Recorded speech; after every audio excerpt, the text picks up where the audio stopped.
इस वीडियो में हम करेंगे एजुकेशन एंड टेक्नोलॉजी का यूनिट 5, जो कि आखिरी यूनिट है और इसका नाम है टेक्नोलॉजी एंड क्लासरूम इंस्ट्रक्शन, जिसे हिंदी में हम कहेंगे प्रौद्योगिकी एवं कक्षाकश अनुदेशन। अनुदेशन मतलब इंस्ट्रक्ट करना, क्लास को अनुदेश देना। ठीक है, तो इसके अंदर जो हमारा सबसे पहला टॉपिक है वो है सूक्ष्म शिक्षण का, जिसमें कि सूक्ष्म शिक्षण क्या होता है, यानी माइक्रो टीचिंग क्या होती है, इसके कौशल कौन कौन से होते हैं, जो 7 कौशल होते हैं। तो ये मैं आपको यहाँ पे नहीं करा रही हूँ, क्यों? क्योंकि इसकी इंडिविजुअल वीडियो बनी हुई है माइक्रो टीचिंग की, क्योंकि ये एक ऐसा टॉपिक है ना जो हर सब्जेक्ट में हमारे कहीं ना कहीं किसी ना किसी यूनिट में आया है, चाहे वो हिंदी हो या इंग्लिश हो या मैथ्स हो। ठीक है, तो आप इसे उस वीडियो से कर लेंगे, लिंक मैं नीचे दे दूंगी, वहां पे सूक्ष्म शिक्षण के ऊपर ही वो पूरी वीडियो बनी हुई है, तो बस आपको वहां से ये टैली कर लेना है। आगे चलते हैं। अगला जो हमारा है इसका नाम है अभिक्रमित अधिगम, यानी कि प्रोग्राम लर्निंग। कैसे हम किसी लर्निंग को प्रोग्राम के थ्रू लर्न करेंगे या फिर बच्चे को सिखाएंगे। प्रोग्राम मतलब कोई भी चीज, कोई भी साधन, और उसको ऐसे प्रोग्राम करके, जैसे बताकर, सिखाकर बच्चों से कराना। अभी देखिए नीचे पढ़ेंगे तो ज्यादा क्लियर होगा कि एक विशेष प्रकार का निर्देशन, ये एक तरह का इंस्ट्रक्शन ही होता है। मतलब हम बच्चों को इंस्ट्रक्ट करते हैं, जिसमें विद्यार्थी नई सामग्री सीखता है और बच्चा क्या करता है, नई टेक्नोलॉजी या नई चीजें सीखता है और अधिगम को भी जांचता है खुद। हम सिर्फ क्या करते हैं, इंस्ट्रक्ट करते हैं, तो इसे हम कहते हैं प्रोग्राम लर्निंग। इसमें क्या होता है, स्वचालित अधिगम भी कहते हैं इसे। क्यों? क्योंकि बच्चा खुद सीख रहा है और अनुदेशात्मक प्रविधि के रूप में ये कार्य करता है, यानी हम अनुदेश देते हैं और बच्चे उनको फॉलो करते हैं। इसकी परिभाषा जो है हमारे एक हेराल्ड डब्ल्यू बर्नडे है, उन्होंने कहा कि अभिक्रमित अधिगम अनुदेशात्मक सामग्री की उत्तरोत्तर क्रमबद्ध व्यवस्था का नाम है। कि ये जो अभिक्रमित अधिगम है, प्रोग्राम लर्निंग है, ये अनुदेशात्मक, यानी कि हम जब इंस्ट्रक्ट करते हैं बच्चों को, तो इंस्ट्रक्शन द्वारा बच्चे उत्तर खोजते हैं और एक क्रमबद्ध तरीके से पढ़ाई करते हैं या सीखते हैं किसी भी चीज को क्रम से। ऐसा नहीं कि कठिन चीजें पहले और सरल चीजें बाद में। ठीक है, आगे हैं अभिक्रमित अधिगम के मूलभूत सिद्धांत। इसके कुछ सिद्धांत हैं जिस पर ये काम करता है। जैसे पहला है लघु पद सिद्धांत।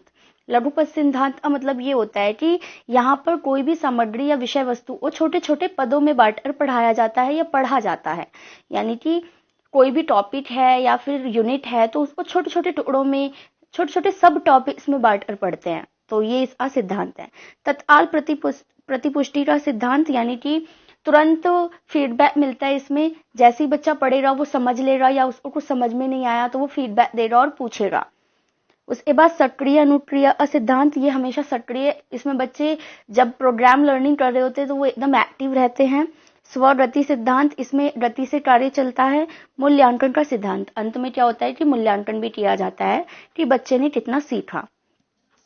अब है हमारा जो बहुत इंपॉर्टेंट है इसमें, जिस पे क्वेश्चन आता है, अभिक्रमित अधिगम के प्रकार व शैलियां। इसमें से आपको कोई सा भी उठा के पूछ लेगा, जैसे यहाँ पे 4-5 होंगे। पहला है रेखीय अभिक्रमित अनुदेशन, तो वो एक ये और कोई भी पूछ सकता है, क्वेश्चन के डिपेंड करता है, वो 2 या 1 भी पूछ लेगा कि इसे जो है इसकी व्याख्या कीजिए, ये क्या है। तो रेखीय अभिक्रमित अनुदेशन क्या है, ये कौन सा इंस्ट्रक्शन है? ये जो है हमारे BF स्टीनर द्वारा प्रतिपादित है। इसे इंग्लिश में लीनियर प्रोग्रामिंग कहते हैं। अब देखिए इसमें क्या होता है, एक क्रम में पदों की प्रस्तुति, मतलब एक के बाद एक, एक के बाद एक, ऐसे पद दिए होते हैं, यानी ऐसे विषय वस्तु जो है वो तैयार की जाती है, सामग्री तैयार की जाती है, जिससे बच्चा पढ़ता है और सीखता है। दूसरी बात, ये छोटे छोटे पदों का फ्रेम होता है, मतलब इसमें छोटी छोटी विषय वस्तुएं दी होती है, छोटे छोटे टॉपिक्स दिए होते हैं। अधिगम मार्ग सीधा व स्पष्ट होता है, तुरंत प्रतिपुष्टि मिलती है, और सूचनाओं और तथ्यों का, इसके अंदर क्या आता है, सूचनाएं और तथ्यों का अध्ययन। जब बच्चा किसी सूचना को या तथ्य का अध्ययन कर रहा होता है तो वो रेखीय अभिक्रमित अनुदेशन के हिसाब से कार्य करता है। ठीक है, अगला है हमारा ये शाखीय अभिक्रमित अनुदेशन, यानी ब्रांचिंग प्रोग्रामिंग। इसे हमारे नॉर्मन ए क्राउडर थे, उन्होंने दिया ये वाला सिद्धांत। और इसके अंदर क्या है कि विद्यार्थी के आवश्यकता अनुरूप ढलना। इस सिद्धांत के अनुसार कि बच्चे की जो आवश्यकता है वो इस हिसाब से पढ़ेगा। मान लीजिए अभी बच्चे को अमेरिका के बारे में जानकारी चाहिए, भले ही वो हिस्ट्री नहीं पढ़ता, तो वो पढ़ लेगा। ठीक है, तो इसकी ये ब्रांच की तरह होता है, इसकी ब्रांचेस कहीं भी जा सकती हैं। इसमें अधिक स्वतंत्रता होती है और वैयक्तिक भिन्नता होती है। हर बच्चा अपने हिसाब से और अपनी आवश्यकता के अनुसार ही सीखेगा या पढ़ेगा। अपेक्षाकृत बड़े अंश या इकाई में प्रस्तुत होता है ये चीज। गलती को बाधक न मानकर इसमें दूर किया जाता है। अगर बच्चा गलतियां करता है तो यहाँ पे हम उसको गलत नहीं मानते, कोई बाधा नहीं है, ये अच्छी बात है, क्योंकि बच्चा नई नई चीजें सीख रहा है, अपने क्रम से हटकर सीख रहा है।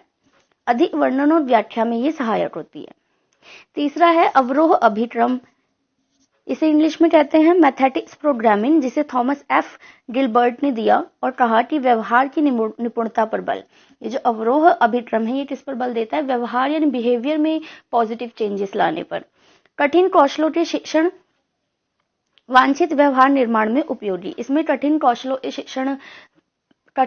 का शिक्षण जो है इस्तेमाल किया जाता है और बच्चों को उनके जो व्यवहार में जो वांछित चीजें रह गई हैं उनका निर्माण किया जाता है।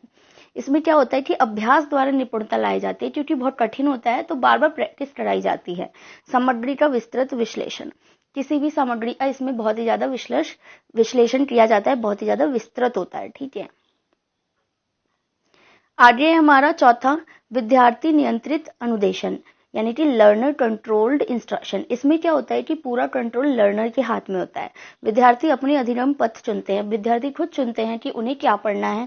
जैसे हम स्ट्रीम चुनते हैं 11th में आने के बाद, है ना, बच्चे जब 10th के बाद आते हैं तो वो सब्जेक्ट अपने आप चुनते हैं, तो वो यहाँ पे आ जाएगा। विद्यार्थी को उसकी रुचि व आवश्यकता और क्षमता के अनुरूप ही सीखना चाहिए, ये इस पर बल देता है। शिक्षक क्या होते हैं? सिर्फ परामर्शदाता होते हैं, वो सिर्फ गाइडेंस दे सकते हैं। पूरा नियंत्रण विद्यार्थी के हाथ में होता है और विद्यार्थी पर कुछ भी थोपा नहीं जाता। यहाँ पर बच्चा जो होता है वो पूर्ण रूप से स्वतंत्र होता है। अगला टॉपिक है हमारा सिम्युलेटेड टीचिंग, यानी हिंदी में से कहते हैं नकली शिक्षण। अब जैसे माइक्रो टीचिंग होती है वो सूक्ष्म शिक्षण होता है, आप वो वीडियो देखना वो समझ जाएंगे। ठीक है, तो उसी तरह से ये नकली शिक्षण क्या होता है?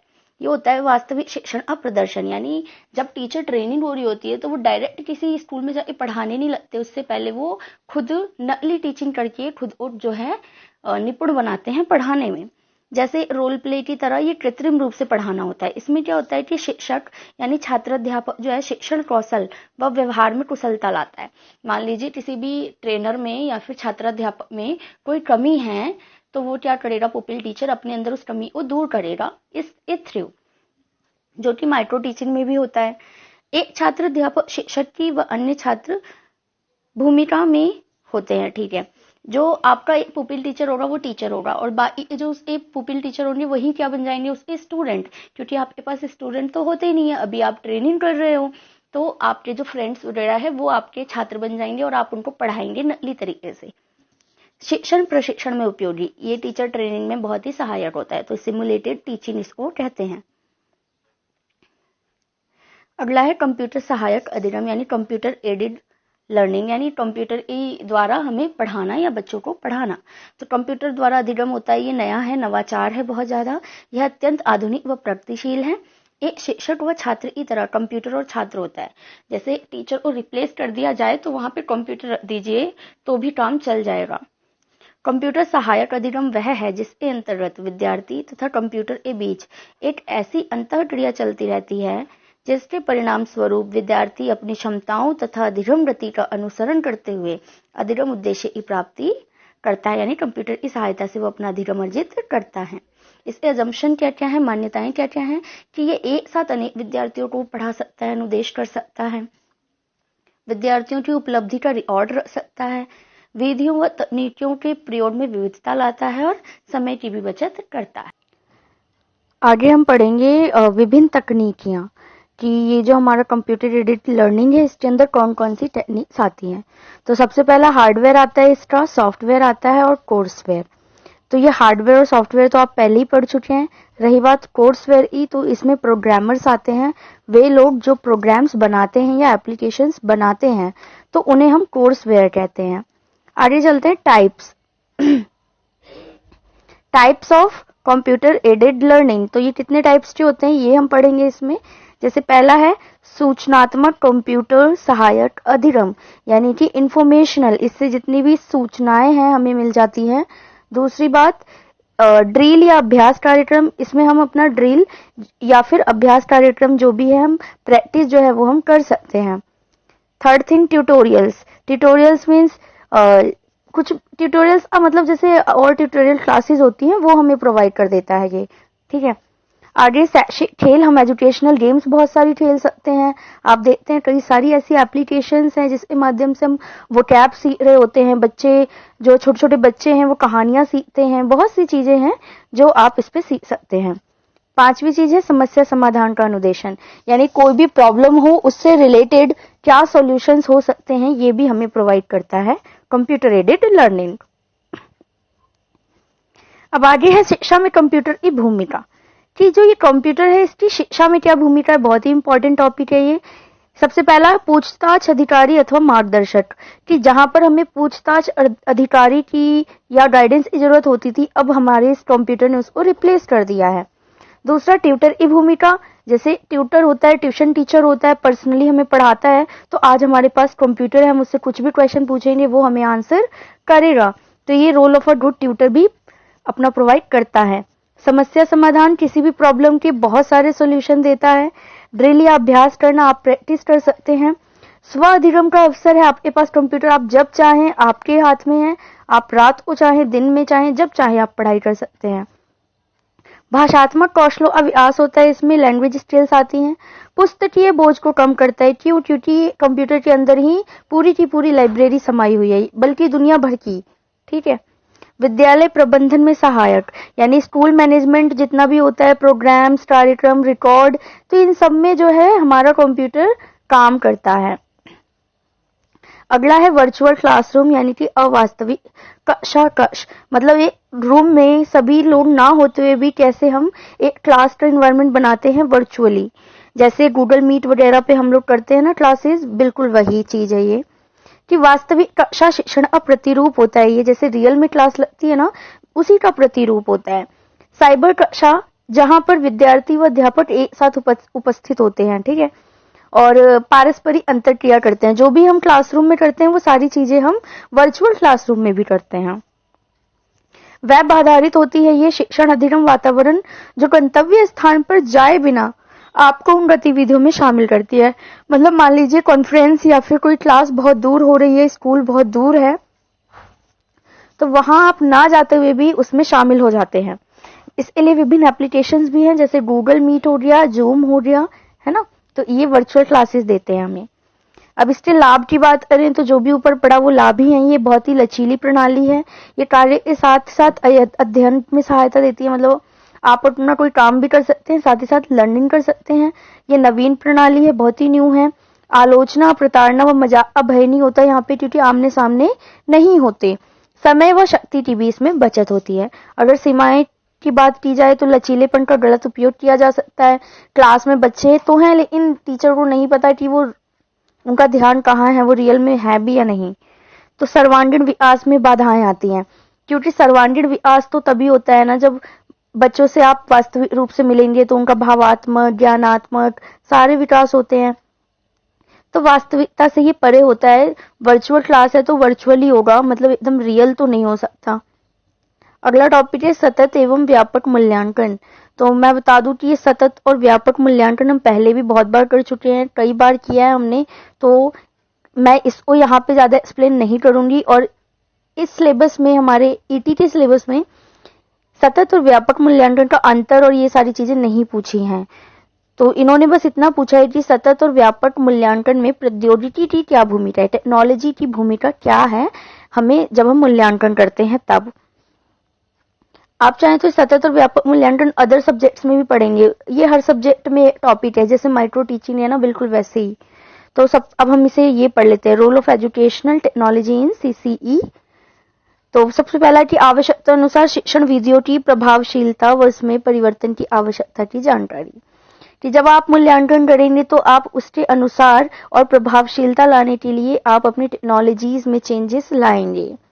सेकेंड थिंग, शैक्षिक व सह शैक्षिक क्रियाओं के नियोजन में व मूल्यांकन में शैक्षिक प्रौद्योगिकी का प्रयोग, कि जो शैक्षिक और सह शैक्षिक जो क्रियाएं होती हैं जितनी भी स्कूल में कराई जाती हैं, को करिकुलर एक्टिविटीज, तो उनके मूल्यांकन में भी ये जो है टेक्नोलॉजीज यूज की जाती हैं।